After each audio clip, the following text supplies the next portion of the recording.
You get this question a lot, and Amit will get this down the track where other people come and say, oh, published a book, can you give me some advice? Or I've got a book in me. And for the majority of us, I think it's quite fortunate that book stays in some people because, it's not a good really thing to read bad books. And but Amit said, have you got some advice for me? And the first thing I said, well, you kind of finish it first, and then I'll talk to you. So I didn't see her again for 8, 9 months, and she came to my house and said, I finished it. And I went, well done, that's brilliant. She said, would you read it? And I went, sure. She said, I'll send it to you. And I went, well, actually, I really hate reading books on a computer, so can I read your manuscript? And she said, I don't really have one. So I said, well, can't read it then. And to her credit, 3 hours later she came back, she'd had the book printed out, it was in the manuscript, and I read it. And we'll talk about it now, because, it came out, it's printed, it's published, it's a wonderful thing. But to those of you that don't know Amit, and I've got to know a little bit, not too much, over the last 6-8 weeks actually. But Amit's a native of Canada, a graduate of the McCall Law School in Montreal. She went from there to advocate on behalf of immigrants, refugees, socially marginalized people like myself around the world. She was a consultant at the Human Rights Directive of the Council of Europe in Strasbourg and has produced bilingual documentaries. Added to this, took quite a checkered career as I've discovered. There were stints in practicing entertainment law, TV news, and my favorite of all time, she was a public investigator tracking down missing heirs around the world. She never found me. She's trekked in the Himalayas, ridden on horseback across the Mongolian steppes. She's floated in the Dead Sea, and a few years ago she washed up here in Bali. Lucky us. Over the years I've met several... Oh, I've just said that, okay. So what we'd like to do today is just to talk a little bit about the book, and I don't know if many of you know the content of it. It's a wonderful story. It's what I kind of call a deeply personal tale of childhood memories and experience retold while walking the Camino de Santiago in Spain. Her 900-kilometer walk is all the more remarkable given that she was in the throes of recovery from a devastating accident in Cambodia, where she plunged off her bicycle over the side of a bridge and down into a dry riverbed. Her horrific injuries, and she's told me about some of them, might have reduced other mortals to a life in the wheelchair. But her will and sheer determination to heal herself, she undertook this really daunting task and succeeded. So please welcome and congratulate Amit Janco. Thanks, Sonia. Okay. Questions. So, and first of all, I'd just like to extend some help to my wonderful wife, Elizabeth, who kind of read the book as well, and we got into lots of discussions about the Camino, and then I watched a movie called The Way, which is all about the Camino. So we're all things Spanish at the moment, and she was very instrumental in helping me draft these questions. So thank you, Liz. Okay, so the first question I'd like to ask you about this wonderful book is, was the world pilgrimage significant in your decision to choose the Camino de Santiago? And I kind of asked this because one of the reasons that you told me, and it's in the book, is that you wanted to strengthen your body, heal your body, and by walking. And yet, as a native of Canada, where there's miles of wilderness and hiking trails, you could have done it there, but you chose the Camino. Why did you do it?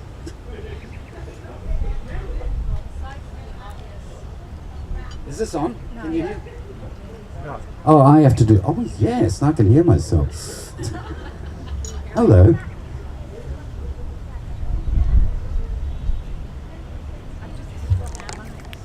Try that. Hello?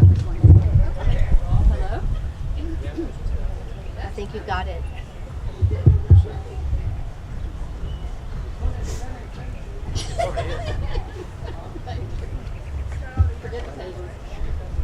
So aside from the obvious appeal of getting lots of plentiful, cheap red wine in Spain, which is definitely a draw, Canada has these vast landscapes that I could have walked in, and I have in the past, but there were specific reasons why I wanted to walk in Spain. Don't forget also I was already living in Asia, and Spain was a little bit more interesting and exotic than going back to Canada. The pilgrimage itself is what called me, because they're not for religious reasons, as many people in the past have walked, but for other reasons that people walk it these days. It felt that I would be part of a legacy or a lineage of people who have for centuries, but also... Thank you. Who have for, I guess the more recent past, have been walking it for reasons of personal and spiritual fulfillment and betterment, self-development, things like that. So I wanted to be part of a tradition, part of a growing community of pilgrims that were walking this very important path. I also realized that, practically speaking, the infrastructure is in place in Spain for walking for months at a time. And so there was a combination really of deeply personal reasons to walk on this path that I'd known about for a while, and purely practical reasons. Now you've got a piece, that particular one. Yeah. So, what I thought you'd do is intersperse some of these questions, and Amit can read. Because one thing that struck me about the book was three things. Was her technical ability, and there's some heartbreaking, heart-wrenching pieces in there, not just about her injuries, but about her.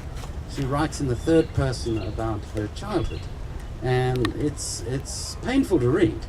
So you've got these technical snapshots of just you're wandering through the book, and then suddenly, bang!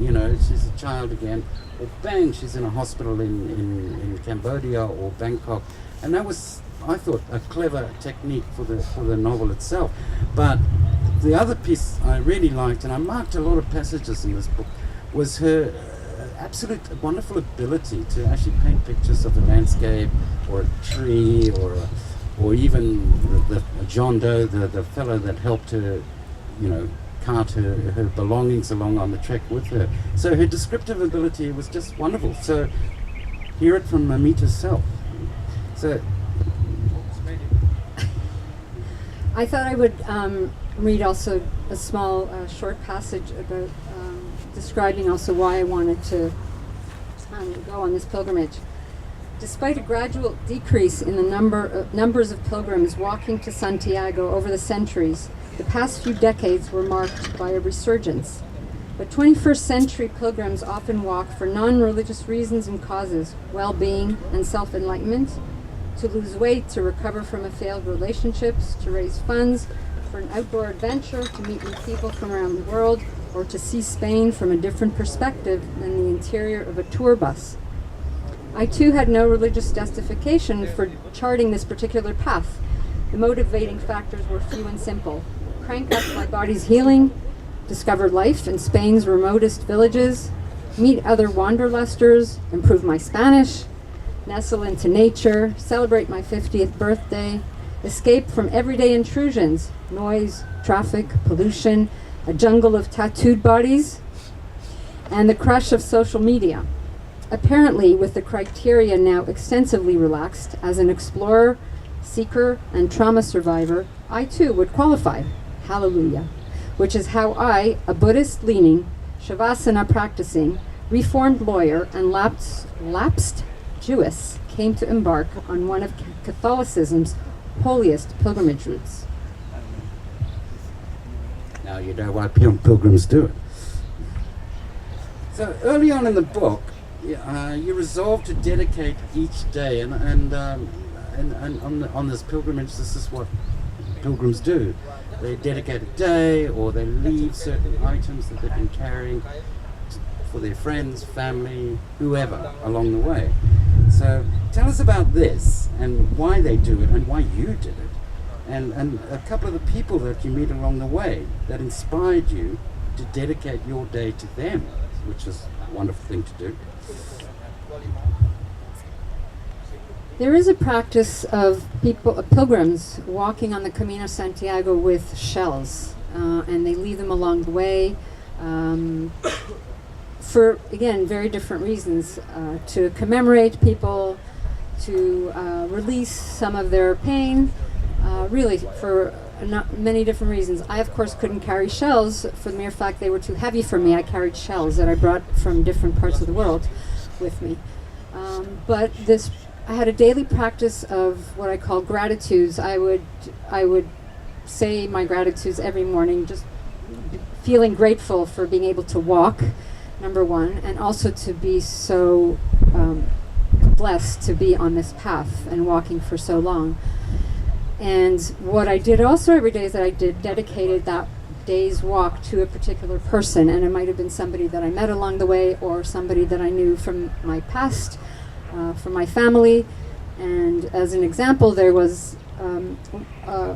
many people along the way, but one woman who basically helped me rehabilitate a bird that I found along the way outside of a castle of Knights Templar. She went way beyond any kind of sense of duty in wanting to help me. So that following day, again, when I saw her just before I left, she was truly just angelic and completely unexpected. And so I dedicated the following day's walk to her. And I guess it was keeping her in my mind as I walked. And I did that throughout my journey, my walk. And I felt that was really important, to carry people with me, their memory, or some impact that they had on me along the way.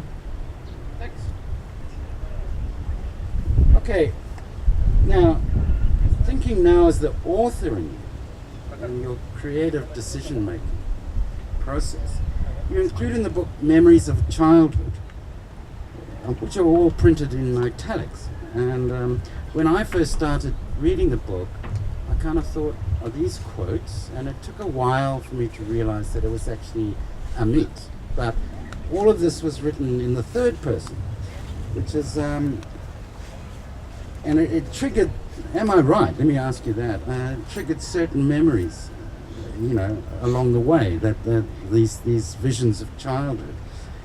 And what was the decision to write these memories in the third person? Because as I say, it took me a while to realize, I'm not that smart, but that it was a me talking the whole time, and you go, oh, that's her, duh.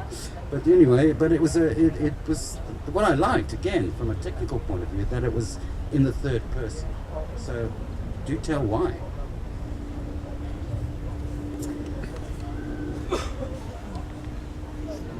While I was walking, or more precisely when I started writing the book, it was really going to be about my journey on the Camino. That's what I had intended all along for it to be. Purely about my walk, the landscapes that I saw, that I walked through, the people that I met, the food, all of that. That was what I planned to write about.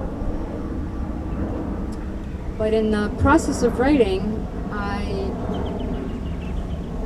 I would get really stuck, and there were long passages that I could not continue with them. I would get stuck. I would not know in what direction to go. I wouldn't know how to explain certain scenes, certain reactions that I had, and I kept on getting stuck throughout the writing, and I would keep on shelving the book. And then there were some circumstances that came up, I think, during the writing of the book, or more precisely in the last, I guess, year and a half. Some of it had to do with a training that I was doing in a therapeutic practice, narrative therapy, down in Australia for a year. Some of it had to do with some very deeply personal work that I was doing myself on my own and with family. And I would say that probably one of the most pivotal points came when the whole movement, or the stories that came to light with the Me Too movement. And specifically because I was paying close attention how women mostly were standing up and speaking in ways that I hadn't really seen and heard before, coming out of the darkness, I think, in many ways, out of their darkness. And I think that triggered a lot in me in terms of maybe finding the courage to be more honest and more forthcoming for myself, first and foremost, but perhaps I need to bring it out into my book also. But writing again in the third person. Oh, right. That only came about because as I started to write,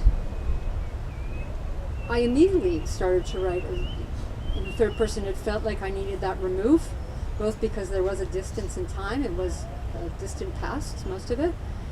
And I felt that if I wrote too much from a first person, it might just digress too much from the story that I'm still trying to tell about walking the Camino. So I was trying to find that balance, and I was able to. It was an easier process for me to write in the third person because of that distance.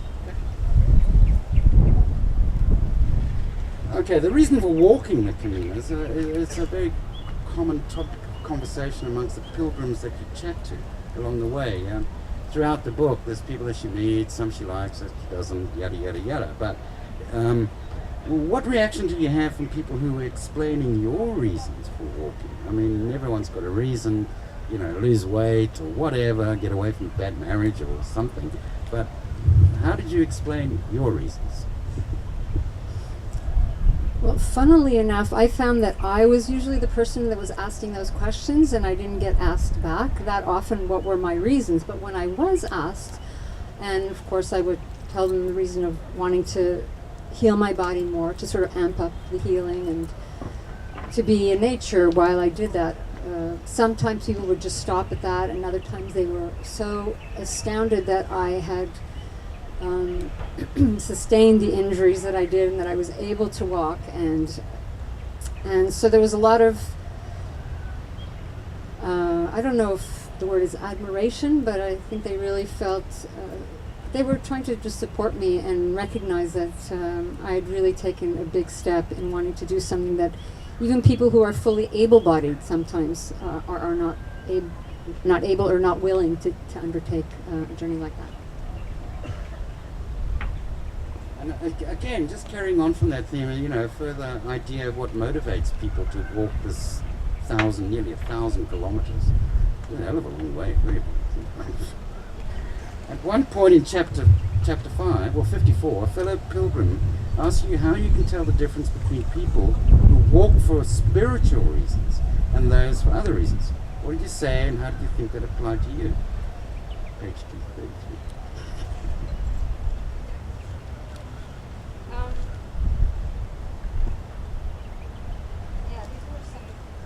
Oh, sorry. It's okay.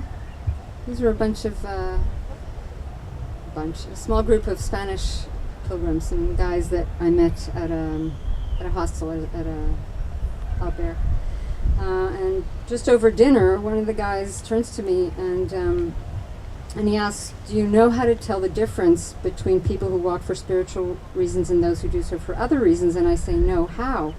And he says, "You see the luz, the light in their eyes.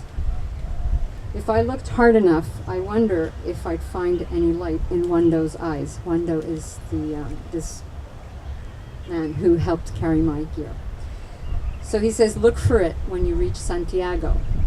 So apparently, what he meant by that was, or at least my reading of it was, that there is a spirit maybe that takes presence in a person's being as they are walking this path. Either when they first embark on it or as they're walking, there's some change that happens, very profound changes that happen, and that can be seen in people's eyes.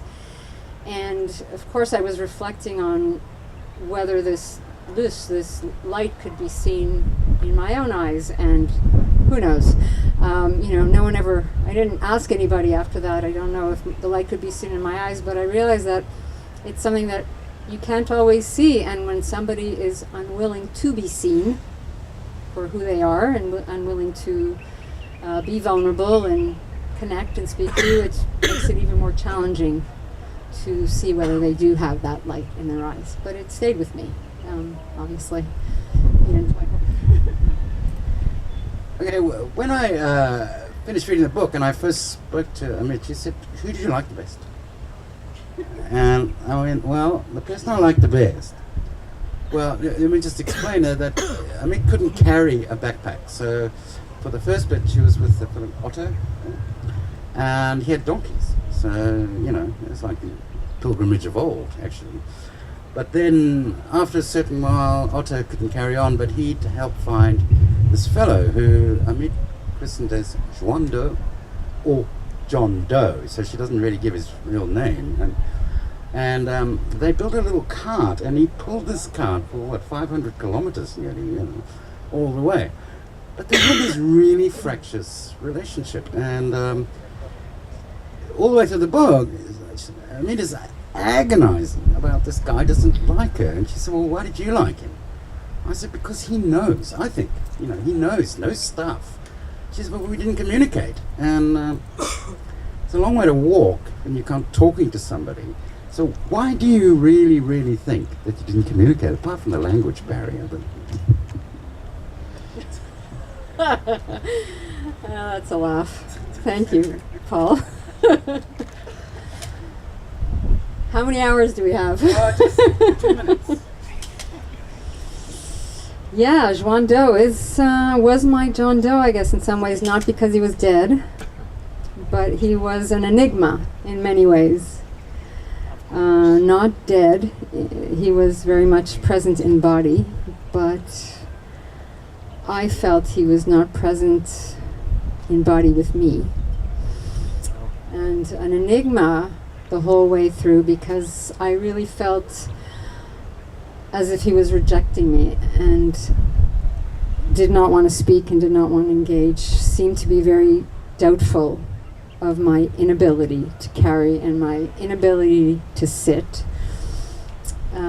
And so even though I felt sometimes that there were some glimpses of a thaw as I write, those were really quickly shut down. So he was a mystery to me. He was an everyman and a no man. Maybe he was very simple, as I came to believe, but he probably also had a lot of complexities in his life, and he simply refused to engage with me. So for me, I think the most difficult part of that was that sense of rejection, and also feeling, even though I was surrounded by many other pilgrims, and I was blessed to have many wonderful and enlightening interactions, that experience with him turned out to be a very lonely experience for me. I'll let your readers make up their own mind on that one.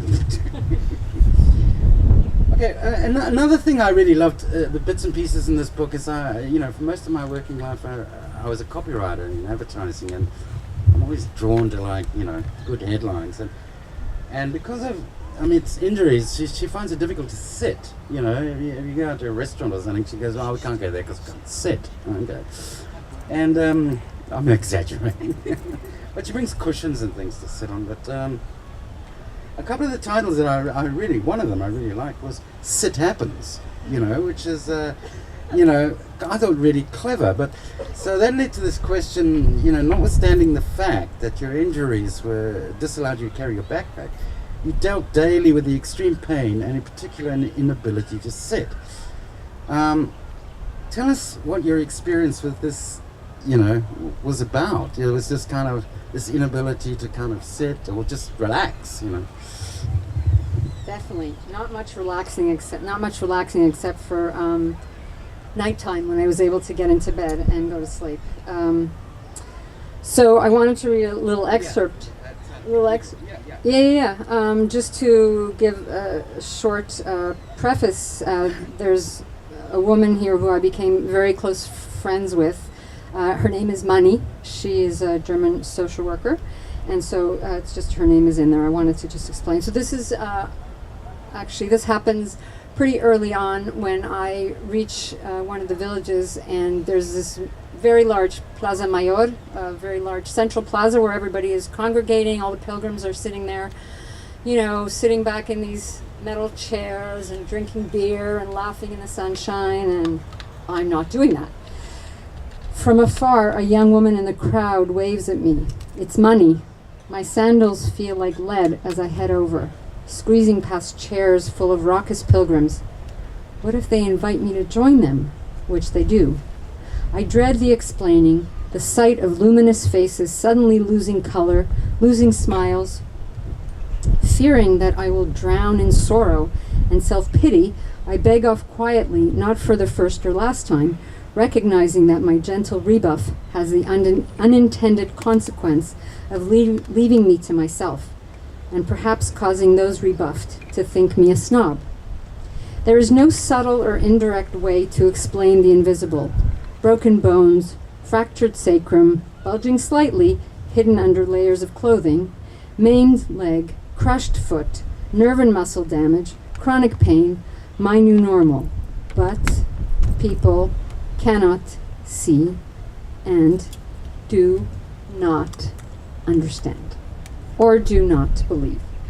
What do you mean you can't sit? Through the last archway beyond the cathedral, my pending tears and I flee towards a sky streaked with shades of sun. How do I explain all that is invisible without setting myself apart, without feeling left out, without inviting pity? I have no idea. Never mind the wicking tops and the thermal socks. Here's where my preps have failed. I'm ill-equipped for these emotional hurdles.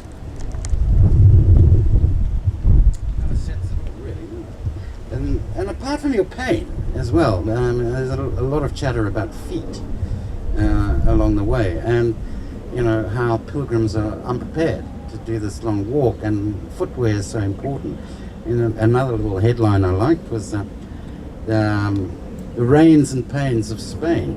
So how did people cope with, you know, and including yourself, with the problem of feet?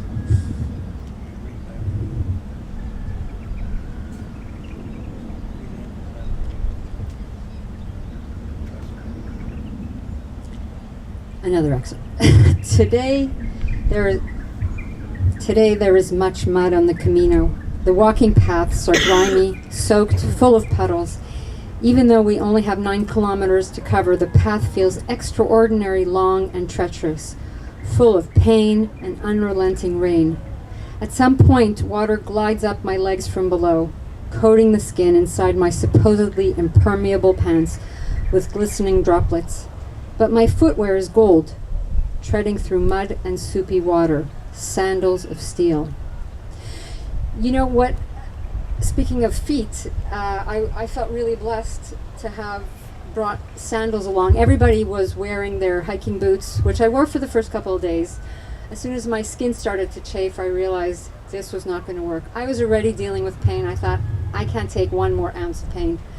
So I quickly replaced my my hiking boots with my sandals, and I have to tell you, for the 7 or so weeks that I walked, my feet were in perfect shape, while everybody around me was complaining and sewing up their blisters and taking painkillers, and I could empathize with them, of course, but I felt so lucky and really blessed that that my feet were well taken care of.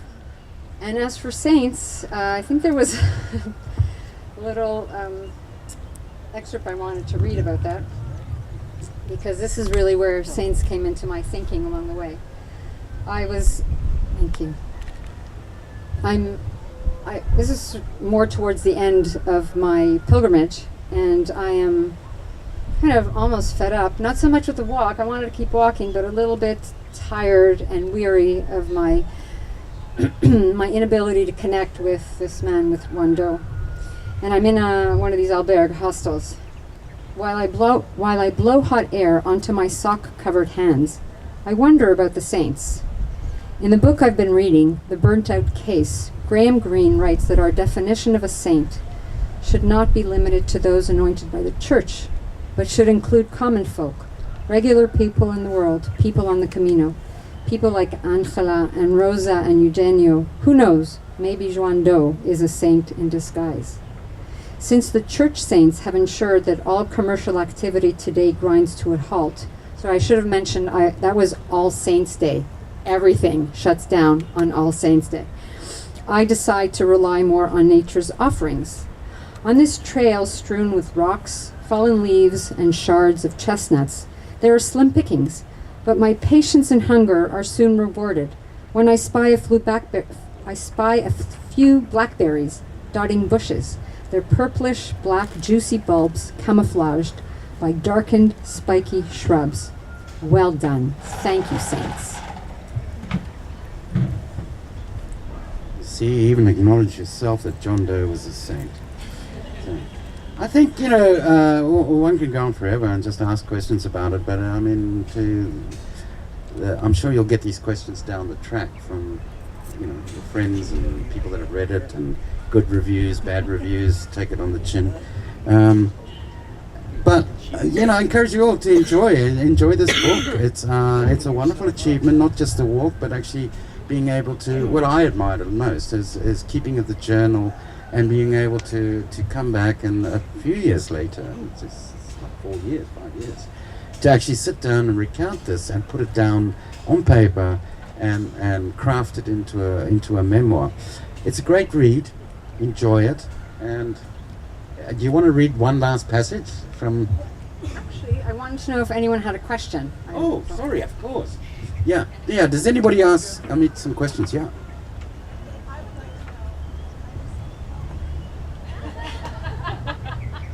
What was the question? What kind of sandals? You mean the brand? They're Teva sandals. Yeah. I still have not the same ones, but I still always wear the same ones. Yeah.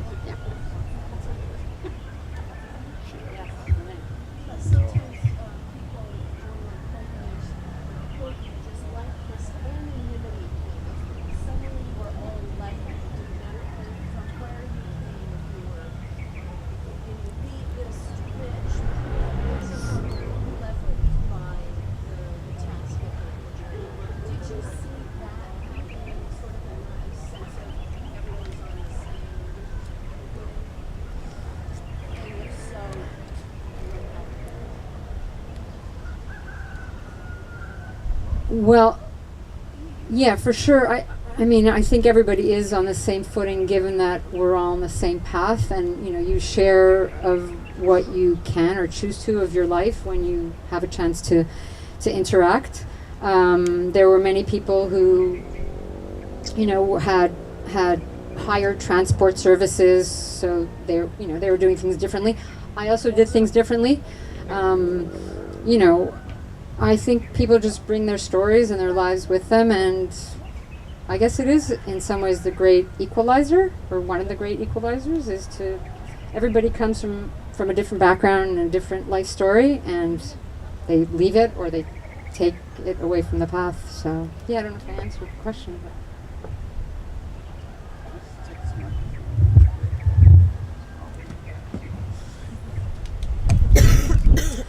I was reading earlier on about the fact that you bump into a French lady who's walking the Camino backwards. Is that something that, not going backwards, she's going from the end to the start, not walking backwards. Just thought I'd clarify. Is that something that you would think of doing? Because I like the fact that you said it's always useful to look through the world through a different lens. And why is it that there is a right way to walk it? 2 questions. yes, I don't know if there's a right way. Some people would say the way most people walk is the right way, and I think that is mostly for reasons of practicality. The signage and the routes and the guidebooks pretty much are all set up that way, and people are walking to Santiago. That's part of the religious pilgrimage, at least. I would definitely want to walk in reverse, is the way they call it. I think it is a very different experience. I generally am the kind of person who likes to go against the grain in many ways. I was planning to do that actually in Italy later this year, to go in reverse, but because it's not as developed as the Camino in Spain, I was warned off from that this time around. But who knows, maybe another time. So welcome anyone to join me if they'd like to try that out.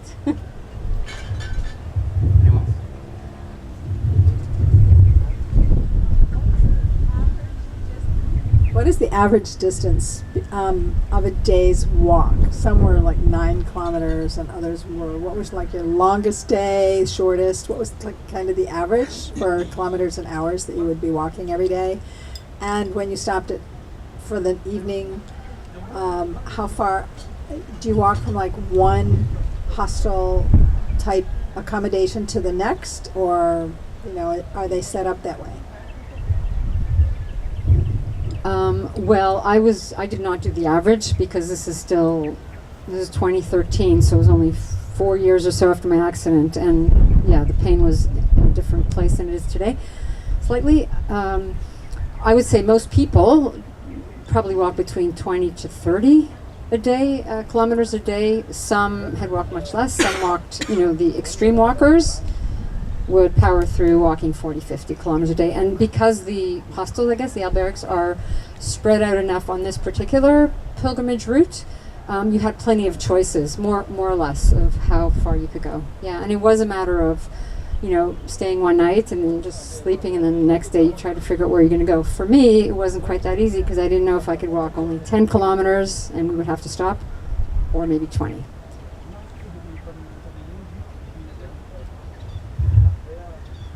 Okay, well, I think there's not much to say. I would like to say thank you so much, Paul. Oh, no, that's my question.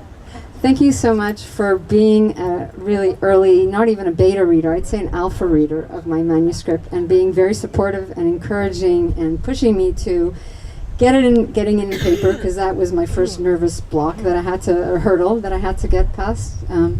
Thank you for all along being very supportive and for this chat. I really appreciate it. And thank you all for being here. Really appreciate it.